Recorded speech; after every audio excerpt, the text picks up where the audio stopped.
जय माई की भक्तों, आप लोग कैसे हैं? आशा करते हैं आप सभी लोग सुखी होंगे, संपन्न होंगे, स्वस्थ होंगे। माता रानी का आशीर्वाद हमेशा हमारे व्यूवर्स और सब्सक्राइबर पर यूं ही बना रहे। सदा सकारात्मक सोचें, सकारात्मक रहें, सकारात्मक ही करें, तभी मंत्र साधना सिद्धि में आप सफल हो सकते हैं जब आप सकारात्मक रहेंगे। तो चलिए, अगर आप हमारे चैनल पर पहली बार विजिट कर रहे हैं तो आप हमारे चैनल को लाइक कर दें, सब्सक्राइब कर दें, शेयर कर दें, बेल आइकन घंटी का निशान दबाना तो आप बिल्कुल भी ना भूलें। पूजा वाली घंटी का निशान दबाना तो आप बिल्कुल भी ना भूलें, जिससे जो भी नया वीडियो डालें उसका नोटिफिकेशन आपके पास पहले से ही पहुंच जाए। तो चलिए, आज मैं आपको एक विशेष साधना लेकर आया हूं। वह है आंकड़े की जड़ द्वारा। कोई विशेष न पूजा, न विधि, न विधान द्वारा किसी का भी भूत भविष्य वर्तमान बता सकते हैं, त्रिकालदर्शी हो सकते हैं।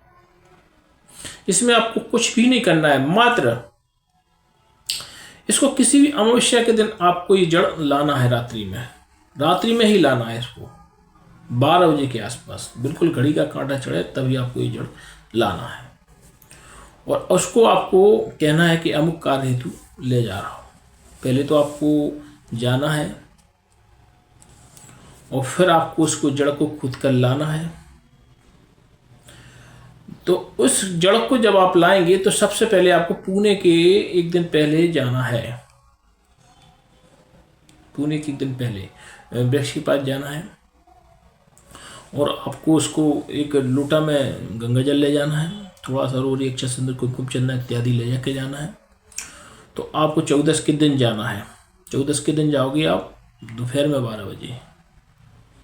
ठीक विपरीत चलता है, रात को 12 बजे आपको साधना करना है, दोपहर में 12 बजे आपको उसकी जड़ लाना है 14 के दिन। और एक आपको लोटे में गंगा जल ले जाना है, थोड़ा सा आपको बतासा होता ना, बतासा शक्कर का जो बना रहता है, बतासा ले जाना है, एक पान ले जाना है, इलायची ले जाना है, लौंग ले जाना है। ये सारी चीज़ें सामग्री लेकर जाना है। तो इससे आपको उसको विधिवत रूप से उसको जड़ का पूजन करना है। और जड़ भी ऐसी लाना है, मतलब छोटा पेड़ देखना कि उसकी जड़ टूटे ना, क्योंकि जड़ अगर टूट गई तो वो खंडित हो जाएगी।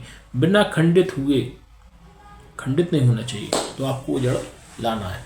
तो आपको सबसे पहले तो आपको उस पर पानी, जो जल होता है, उसको पर्याप्त मात्रा में ले जाना है कि वहाँ की उसकी जड़ें जो हो ना वो पूर्ण रूप से गल जाए, गीली हो जाए। तो वो आप पेड़ उखाड़ेंगे तो उसको आपको आसानी से उखाड़ाएगा। उसकी जड़ टूटना नहीं चाहिए, खंडित नहीं होना चाहिए। मतलब जड़ पूरा सेंगा, आपको एहसास ना हो कि पूरा सेंगा पेड़ निकल रहा है। तो आपको ऐसा सेंगा पेड़ उखाड़ के लाना है। क्योंकि इसमें विशेष तामझाम की आवश्यकता नहीं है। आपको जो हम आपको साधना बता रहे हैं, इससे आप किसी का भूत भविष्य वर्तमान पिछले जन्म का आप बता सकते हैं। तो आपको जो आंकड़ा रहेगा, आंकड़ा कौन सा रहेगा? जो आंकड़ा होता है वो सफ़ेद रहेगा, बिल्कुल आंकड़ा जो रहेगा वो सफ़ेद रहेगा। ये बिना तामझाम वाली साधना है। तो आपको 14 के दिन जाना है और उससे आपको प्रार्थना करना है, हे प्रेतराज, मैं अमुक कार्य हेतु आपको ले जाना चाहता हूँ, आप हमारे घर चले। तो मैं आपको कल आऊँगा पूर्णमासी को लेने के लिए। तो आप पहले दिन जाएंगे तो उस पर रोटी, अक्षत, सिंदूर, कुमकुम, चंदन इत्यादि चढ़ा के, एक पान का पत्थर है उस पर बतासा, लौंग, इलायची, सुपारी रखते हुए उसको अर्पित कर दें। और वो जल है ना, उनकी जड़ों में पूरा जल, अच्छा बड़ा लोटा ले जाना, जिससे आपका पूरा वो आसपास सिंचित कर दें, जिससे उसकी जड़ें जो है ना अच्छी पोली हो जाए और गीली हो जाए, तो आप उसको आसानी से निकाल सकें। आपको लाना है, ठीक है। ऐसे आप कर लेना है। इसमें कोई विशेष मंत्र या विधि विधान की आवश्यकता नहीं है। पूर्णमासी के दिन आपको इसकी पूजा करना है, साधना करना है। तो आपको इसको लाना है, पूर्णमासी के दिन ले आएंगे उसको। सुबह ले आए, दोपहर में ले आए, शाम को ले आए, रात्रि 12 बजे में आपको करना है यह प्रारंभ। तो आपको उसको एक पटा पर रख लेना है। तो उसको आपको पटा पर रख लेना है। अब आपको उसको कुछ नहीं करना है, सिर्फ अपने गुरु का कलश एक बना लेना है। गुरु का कलश एक बना लेना है। चाहे आप चाहें तो गुरु का कलश ना बनाए तो आप 51 माला गुरु की कर लें। तो आपको ये साधना करने से पहले गुरु दीक्षा धारण करना आवश्यक है, क्योंकि आप गुरु दीक्षा धारण नहीं करेंगे, क्योंकि कोई भी मंत्र साधना सिद्धि करने से पहले गुरु दीक्षा लेना आवश्यक है। बिना गुरु दीक्षा के कोई भी मंत्र साधना सिद्धि प्राप्त नहीं कर सकते आप।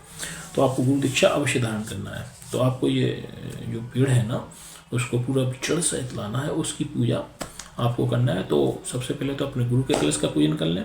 गुरु के कलश के पूजन करने के बाद आपको कुछ नहीं करना है, सिर्फ उसकी जो जड़ है ना, जड़ का पूजन ऐसा खड़ा कर देना पेड़ को उस पर पटाकर, और उसकी आपको पूजा करना है।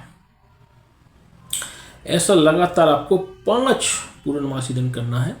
वो पेड़ आपका वहीं का वहीं रहेगा। पेड़ आपको नहीं लाना कि आप सोचे दूसरा पेड़ लाना, नहीं। तो आपको लगातार इस वाले को कर लेना है आपको। फिर अगले वाले पूर्णमासी को भी आपको कोई विधि विधान रहेगा। आप रात्रि में नहा धो के तैयार होंगे, और रात्रि में उसका विधि विधान रूप से आपको 1 महीने में आप एक बार आती है पूर्णमासी। तो आपको लगातार 5 पूर्णमासी कर लेना है। 5 पूर्णमासी उसका आपको विधिवत रूप से चंदन, रोरी, अक्षत, सिंदूर, कुमकुम, चंदन इत्यादि लगा के आपको उसको पूजन कर देना है। कोई ना नैवेद्य लगना है, ना कोई मत लगना है, ना कोई वो करना है। लेकिन शर्त ये रहेगी, आपको ब्रह्मचर्य धारण करना है।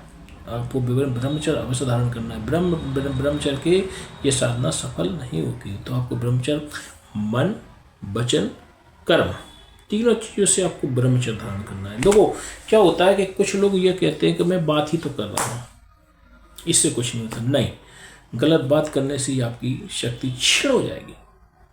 इसलिए आपको ब्रह्मचर्य तीनों प्रकार से, मन, वचन मतलब वाणी से, और कर्म से भी आपको तीनों चीज़ से आपको ब्रह्मचर्य धारण अवश्य करना है। तो आप लगातार इसका जैसे पूजन आप करते जाएंगे, 5 में पूर्णमासी आएगी, 5वें पूर्णमासी के दिन वह पेड़ आपका पूर्ण रूप से सूख कर तैयार हो जाएगा, सूख जाएगा बिल्कुल। 5 महीने में होगी ये। 5 महीने में आएगी, तो 5 महीने वो सूख कर आपकी जड़ तैयार हो जाएगी, और वो जड़ सूख जाएगी। उसको आपको एक काले धागे में बांध कर अपने गले में धारण कर लेना है। अब आप जब भी किसी का भूत, भविष्य, वर्तमान या पिछला या अगला बताना चाहेंगे, तो उस जड़ को थोड़ा सा कान पे रख लेना। तो आपको कान में से आवाज़ आएगी। जो भी बात पूछेगा आपको उसकी आवाज़ कान में से आएगी। आंकड़े की जड़ में इतनी तासीर है कि हर चीज़ आपको बता सकती है। तो उसको जब भी कोई पूछने आए तो आप उसको अपने कान पर लटका लेना, और उसका जो प्रश्न होगा वो प्रश्न करेगा, आपको तुरंत वो जड़ आपको तुरंत ही जवाब देगी कि इसका कार्य होगा अथवा नहीं होगा, ये कौन है, इसका क्या नाम है, या कुछ भी बारे में कुछ भी पूछना चाहे तो वह आपको आंकड़े की जड़ आपको तुरंत जवाब देती जाएगी। लेकिन इस जड़ का एक विशेष उपयोग रहेगा कि जिसे आपके घर में किसी का जन्म होता है या किसी की मृत्यु होती है, आपके परिवार में, आपके घर में, या आप कहीं मोहल्ले पड़ोस में जाते हैं गमी में, या कहीं ऐसी जगह जाते हैं, और आपको जब तक इसकी सिद्धि प्राप्त रहेगी, आपको किसी दूसरे व्यक्ति के यहाँ कच्चा खाना मतलब रोटी, दाल, चावल ये चीज़ें नहीं खाना है। कच्चा खाना आप नहीं खा सकते हैं। पूरी पकवान उनके यहाँ खा सकते हैं। तो ये उसका विशेष रूप से परहेज रहेगा कि आप किसी के यहाँ जाके भोजन नहीं कर सकते हैं। आप अपने घर का ही भोजन करेंगे, आप स्वयं का ही भोजन करेंगे। क्योंकि अगर आप दूसरे के यहाँ जाके आप दूसरे के हाथ का खाएंगे तो आपकी इसकी सिद्धि खत्म हो जाएगी। तो आपको किसी का भोजन भी नहीं करना है, और इसको अपने गले में धारण करना है। और आपको जैसे मान लो किसी का गमी हो जाती है तो इसको पहन के नहीं जाना है, आपको इसको उतार के किसी खुटिया पर टांग के जाना है। या किसी का जन्म हुआ है, सूर चल रही है, तो उसके यहाँ आपको ये अपनी खुटिया पर टांग के जाना है। या आपके घर में ही आपको पता चला कि किसी का जन्म हुआ है, किसी की मृत्यु हो गई, तो इसको उतार के आप किसी खूंटी पर टांग दें। ऐसा करते हुए ये सिद्ध रहेगी जड़ी बूटी, नहीं तो इसकी शक्ति चली जाएगी।